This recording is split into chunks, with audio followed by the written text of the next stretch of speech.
In today's video, we're going to be talking about how stacking silver and gold can help you learn how to save money and how you can become more financially stable and have fun doing it at the same time. Stacking Kat. Welcome to the Stacking Kat channel, where I talk all things silver with a little bit of gold. If you want to see more of this type of content, then please subscribe and push that notification bell. If you enjoy this video, then hit that like button. Hey there everyone, I hope you guys are all having a great day out there. It is 102 degrees outside where I am right now as of shooting this video, so I'm glad I'm inside an air-conditioned house.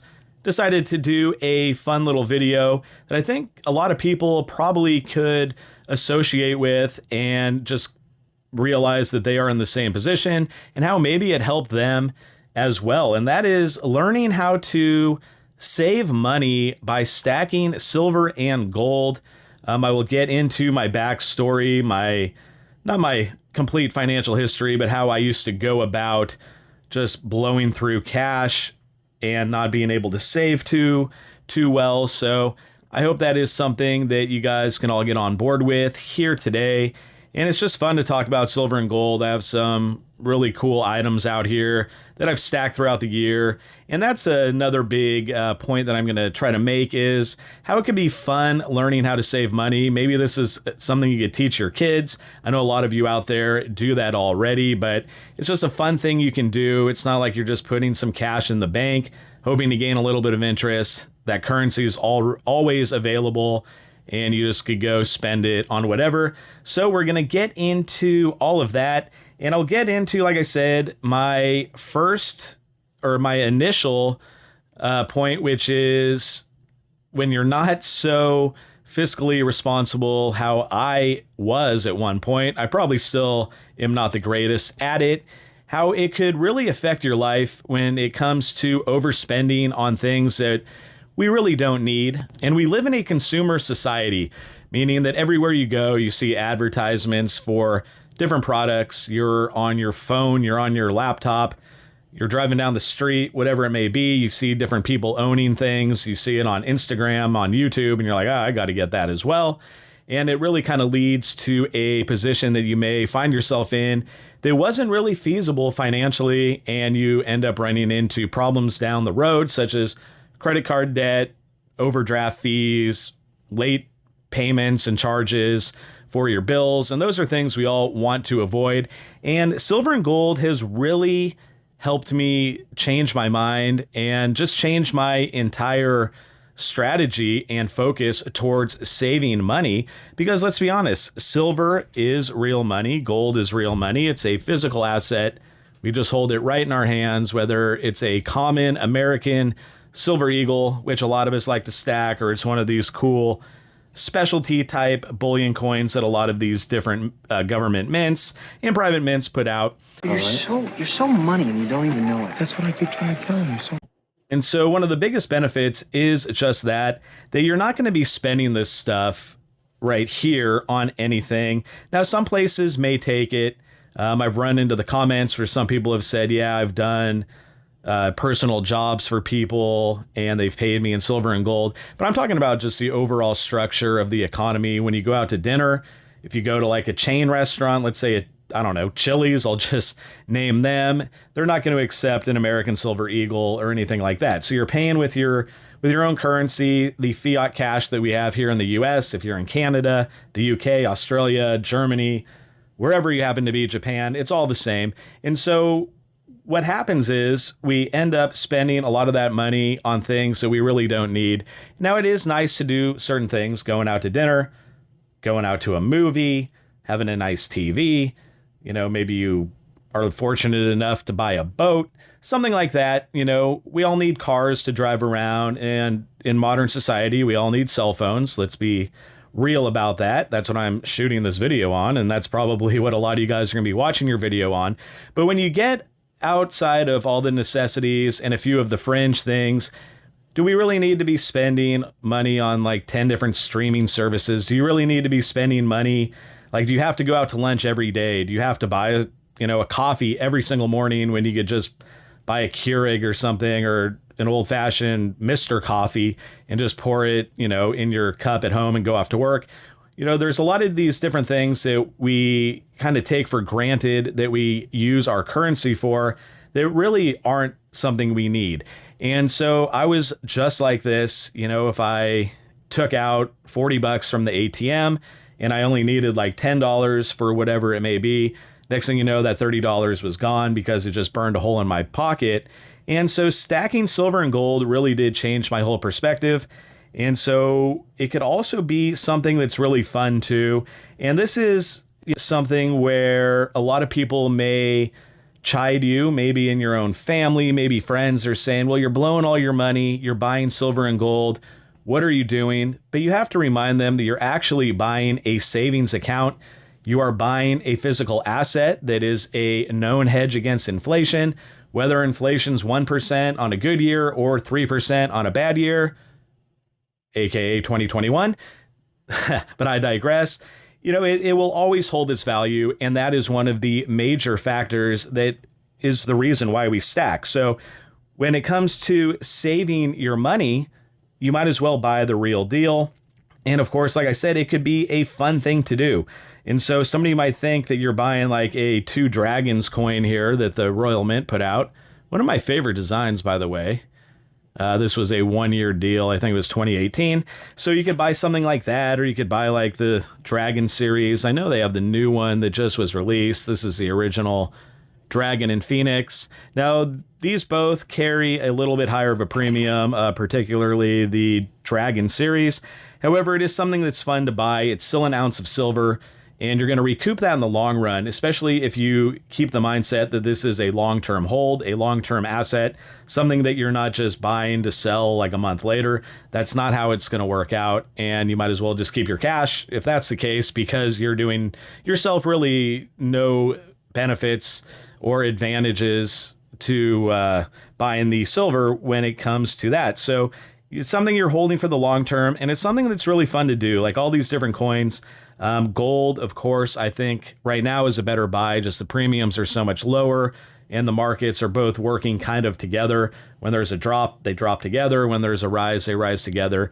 That's just throughout the past 40 or 50 years since we went off the gold standard. That's just been the case. But you could buy yourself fun items. Like, I'm a big fan, of course, of all the different Mexican Libertads, silver and gold. It does not matter. So you could buy like this old 1981 quarter ouncer here, and you have yourself a quarter ounce of gold, and it was a great little investment, or insurance is probably a more accurate term. So you guys can go ahead, you can buy the different silver and gold that you like the most, whether it's Canadian maple leafs or any of these cool looking silver coins or rounds that I have out here. Or you could buy platinum, palladium. I'm not into those right now myself. I don't own either. So it's just silver and gold for me. But if that's your route, the route you want to take, platinum, then go that route. But for me, it's silver and gold, and it really has taught me how to save. And so, for example, let's say you have $1,000 that you want to put in a savings account. That $1,000 is just going to sit there as $1,000. That's the bottom line. And, maybe after a year, you gain a little bit of interest, and then it's $1,015 or something, 1,015. If you buy the silver and gold and you do the same exact thing, it's probably going to go up a little bit more, but it will stay more valuable in the long term. So $1,000 today compared to $1,000 10 years ago is just not the same. You would have lost a lot of money. Now, I know 10 years ago, silver here was really expensive. It was close to $50 an ounce. And so that might not be the best comparison. But if you just go, let's say 2015, 2016, when silver was sitting around $14 to $16 compared to today where it's $26, you've held your value. Now, you haven't gained $10 or $12 per se because of how the dollar fluctuates, weakens, strengthens, and all that, but you've still held enough value where it is worth a lot more than if you just pocketed that $14 or $16 and you try to buy something today in 2021. And that will expand into the future, because by the time 2035, let's say, for example, I know I'm going way out there in the future, but that's like a 20-year period that you're looking at.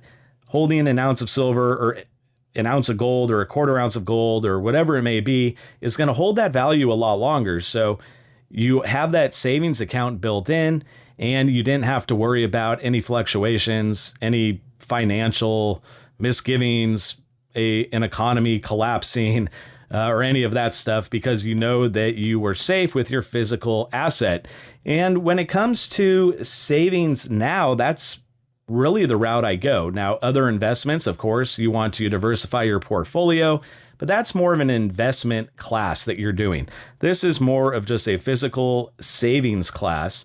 And so if you are used to on your paycheck having $250, let's just say, deducted each week to put in a savings account, now you might want to consider keeping some of that in a savings. I'm not saying go full bore into silver and gold, but maybe do half of that. So you get $125 a week. And at the end of the month, you have $500, and you could go buy a quarter ounce Canadian gold maple leaf, or you could buy a bunch of these silver coins we have here. Here's like a cool one, the Green Dragon.